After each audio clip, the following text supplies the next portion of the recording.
Live from downtown Bakersfield, 23 ABC News Midday starts now.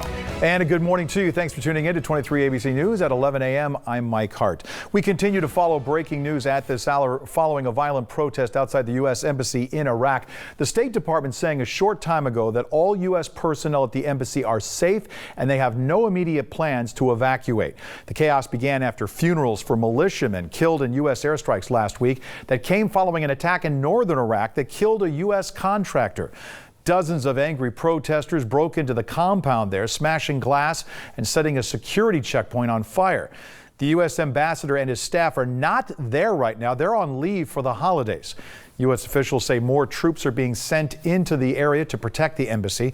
The president tweeting this morning describing the attack as, quote, being orchestrated by Iran. He went on to say, we expect Iraq to use its forces to protect the embassy and so notified. Now reports out of the area are claiming the Iraqi leadership assured Secretary of State Mike Pompeo that they take their responsibility seriously and would guarantee the safety and security of American personnel and property.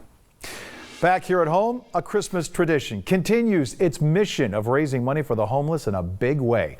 Volunteers with Dustin's Diner stopped by the Bakersfield Homeless Center to present a check to Lewis Gill totaling $21,000. The money is raised during the month of December in Hagen Oaks as people serve up hot chocolate and cookies as you drive through the area to check out the lights. The diner has been open for business for more than 25 years and has raised more than $180,000. All right, let's bring in Chief Meteorologist Elena Russ, because a lot of people are kind of thinking about the forecast for tonight. Right, you're like, okay, I have the sparkly dress. Do I need the coat? Sparkly yes, dress. And yes. Yeah. How's your sparkly dress doing? Oh, it looks wonderful. Just kidding. Yeah. It's kind of a New Year's tradition, right? So yes, you need the coats. Here on the valley floor, we're expecting some 40s tonight. Up in the mountains, it'll quickly drop to those 30s as we're ringing in the new year. And that's because we're clear and calm. You see a little bit of offshore flow there. We're pretty stable. We have plenty of sunshine. You see 49 in Bakersfield right now, 41 in Tehachapi. That was after both locations were in the 30s this morning. Fraser Park was in the 20s. They're now just getting to 34. So it is a cold day, but it's the last day of December, so it's not out of the norm. 59 is actually above average this afternoon. That dense fog advisory expired at 10 a.m., so we're good to go. Average is 55, so to be at 59 now and then 44 later is actually a relatively nice night as we're ringing in the new year. And then on that first day of New Year's, you see we're still in those 50s. Another chance of morning fog tomorrow. I'll show you that coming up. All right, and taking a live look now, New York City. There you go. That's the stage for tonight's big countdown right here on ABC, the 2020 countdown. 1 million people, as they always say, expected to gather in Times Square to watch the ball drop, the world famous Crossroads, counting down the final hours and minutes of this decade. Authorities also working to assure that everyone will come out of this safe and sound.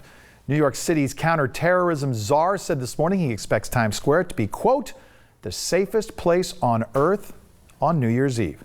Thousands of police on duty, specialized units, undercovers, bomb-sniffing dogs, etc., etc.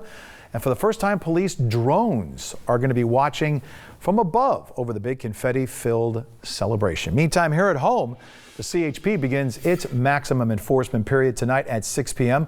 Other law enforcement agencies will also be out in full force during one of the busiest holidays of the year. The Bakersfield Police Department said DUIs are a big reason they'll be flooding local streets. And even if you're sober, they ask that you keep your eyes peeled and report bad behavior out on the road. One of the most common calls that officers respond to this time of year, apparently, is house parties. Please being respectful to your neighbors as far as if you are going to hold an event. It might not be a bad idea to go around and touch base with your neighbors, let them know what's going on. A lot of people don't stay up till midnight, don't stay up till 2, 3 a.m. Be courteous to one another as you're going forward. If anyone needs to report a suspected driver, call BPD at 327-7111 or in an emergency, dial 911. For a list of all the celebrations that are going on tonight, you can find them on our website, turn223.com. If you are heading out tonight and you don't want to drive, or maybe you drive someplace and then you figure out I shouldn't drive home, consider using AAA. AAA offering its Tipsy Tow for a 24th year now. AAA officials say you should exhaust all other options if you plan to use it. There are some restrictions to using the Tipsy Toe program. Callers should keep in mind that this service excludes rides for passengers. It is just a one-time, one-way ride for the driver of a vehicle and a tow for their vehicle for up to 7 miles. Any additional mileage, then the driver should expect to pay the tow contractor's regular rate. The service is available beginning at 6 o'clock tonight to 6 a.m. tomorrow morning. If you need the Tipsy Toe, you can call that number 1-800-400-4888. And as we ring in the new year, we do have a programming alert for you on New Year's Day. Our morning shows will be slightly different. On Wednesday morning, 23 ABC News will be seen from 4:30 a.m. until 6 a.m. And this is not to the right. That's the Condors New Year's Eve party tonight at 5. There you go.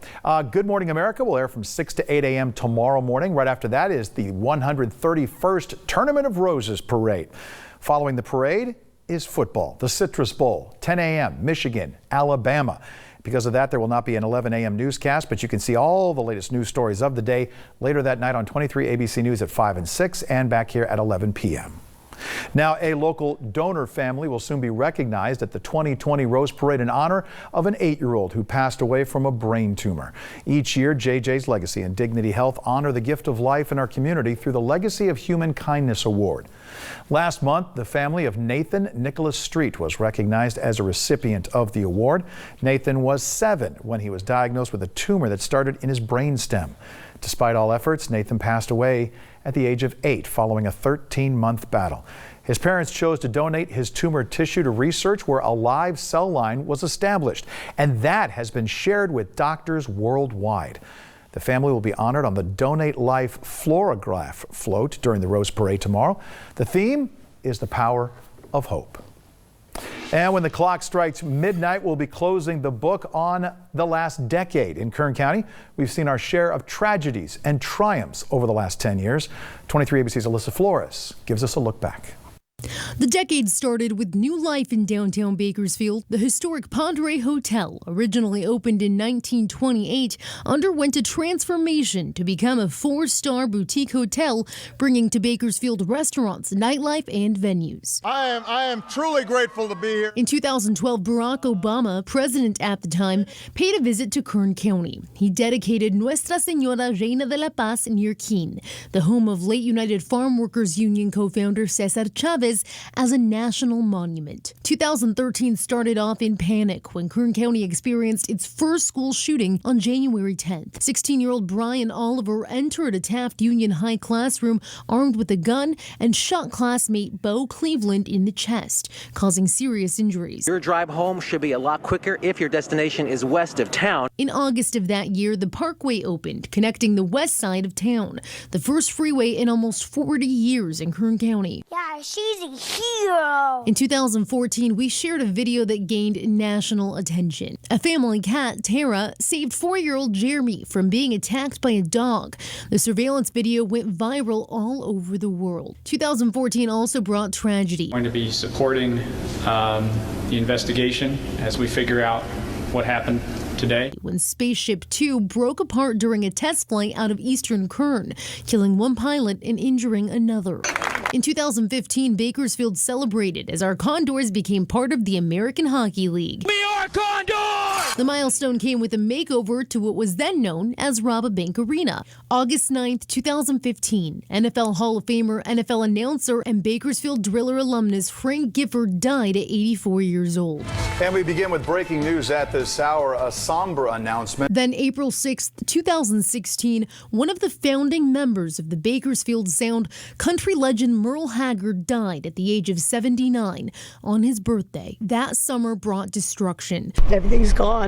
How does something like this happen? The Erskine Fire, Kern County's most destructive wildfire in history, killing 2 people, destroying nearly 300 structures, and burning 50,000 acres in Lake Isabella. In 2017, the largest mass shooting in modern history, the Route 91 Harvest Festival shooting in Las Vegas, had unfortunate ties to Kern County. Of the 58 killed, 5 victims with ties to our community. Kelsey Meadows, Jack Beaton, Bailey Schweitzer, Melissa Ramirez, and Victor Link. November 12th, 2017. It was here in Bakersfield at Mercy Downtown Hospital that mass murderer and former cult leader Charles Manson died at the age of 83. May God bless you and may you rest in peace. In 2018, the city of Bakersfield mourned former Mayor Harvey Hall. He passed away on May 19th from Creutzfeldt-Jakob disease. He cared about people, not just some people, but all people in our diverse community. Thousands turned out for his memorial services that included a procession of his Hall ambulances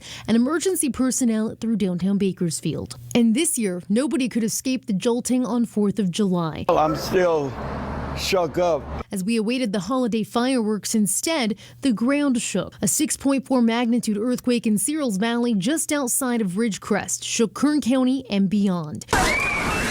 But that was just the beginning. A 7.1 magnitude earthquake followed the next day. A state of emergency was declared, and for days, thousands were without power, water, or displaced from their homes altogether. The damage has been estimated to cost billions. For 23 ABC, I'm Alyssa Flores. And you can see a look back at the Ridgecrest quake this Sunday on 23 ABC at 6:30. Still to come at 11 a.m.